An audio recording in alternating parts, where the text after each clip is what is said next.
Hi friends, this is Harry. Cinema bus அப்டேட்டில் அடுத்தது ஒரு சூப்பர்பான ஒரு அப்டேட்டோடு வந்திருக்குங்க. கொஞ்ச நேரத்துக்கு முன்னாடி ரஜினி சார் வந்து ஒரு வீடியோ வந்து ரிலீஸ் பண்ணியிருந்தாரு. அவர் படித்த அந்த பள்ளியோட ஆண்டு விழா.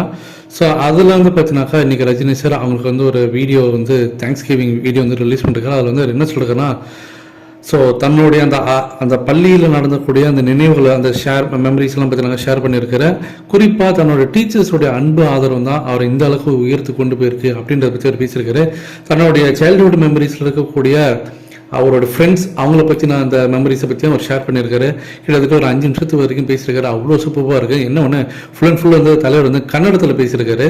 ஸோ அந்த வீடியோ இப்போ ஆன்லைன் சோஷியல் மீடியா வைரலாக போயிருக்கு ஃப்ரெண்ட்ஸ். அடுத்தது முக்கியமான விஷயம்னாக்கா, இப்போ ஜெயிலர் செகண்ட் பார்ட்டில் வந்து ஒரு முக்கியமான நடிகை ஷாரதா ஸ்ரீநாத் அவர்கள் வந்து நடிக்க போகிறாங்க. அவங்க கூட வந்து அந்த பேச்சுவார்த்தையில் ஈடுபட்டிருக்காங்க. சன் பிக்சர்ஸ் கிட்டத்தட்ட அவங்க வந்து சைன் அப் பண்ண போகிறாங்க அந்த படத்துக்காக.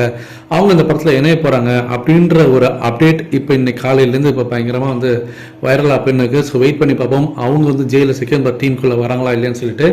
ஆனால் இதை தாண்டி ஒரு விஷயம் என்னென்னா, அந்த ஜெயிலர் செகண்ட் பார்ட்டுக்கான அனௌன்ஸ்மெண்ட் வீடியோ வந்த உடனே சன் பிக்சர்ஸ் என்ன பண்ணிட்டாங்க, அந்த சூட்டோட சூடா ஏன்னா பயங்கரமாக வைரலாக பண்ணுங்க. குறிப்பாக நார்த் இந்தியாவில் செம்மையாக வைரலாக பண்ணுங்க. அங்கே இருக்கக்கூடிய அந்த ரிவ்யூவர்ஸ் அந்த ரியாக்ஷன் கொடுக்கக்கூடிய வீடியோஸ்லாம் பார்த்தீங்கன்னாக்கா பல லட்சங்கள் போயிருக்கு ஒவ்வொரு வீடியோஸும். அதனால் நார்த் இந்தியாவில் செம்மையாக வைரலாக எனக்கு. ஸோ அதனால் இந்த சூட்டோட சூடாக இந்த படத்தோட பிஸ்னஸை முடிச்சிருவோம் அப்படின்னு சொல்லிட்டு ஒட்டுமொத்த பிஸ்னஸையும் முடிச்சுட்டாங்களாம் சன் பிக்சர்ஸ் இந்த படத்துக்காக. இதுதான் ஹைலைட்டு. ஜஸ்ட்டு ஒரு வீடியோ அனௌன்ஸ்மெண்ட் வீடியோ கொடுக்க வச்சு அதை வச்சு ஒட்டுமொத்த பிஸ்னஸையும் முடிச்சிருக்காங்களா. யோசிச்சு பாருங்க.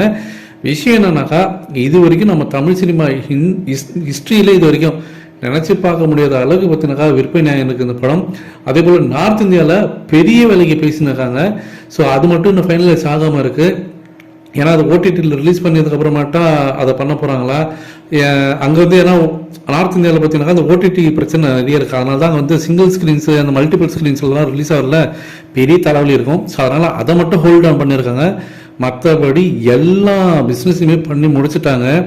ஸோ நம்ம தமிழ் சினிமாவில் ஒரு மிகப்பெரிய மைல் ஸ்டோனாக இருக்கப்படுது ஜெயிலர் செகண்ட் பார்ட்டோடைய அந்த பிஸ்னஸ். ஸோ அது மட்டும் இப்போதைக்கு கன்ஃபார்ம் ஆயிருக்கு ஃப்ரெண்ட்ஸ்.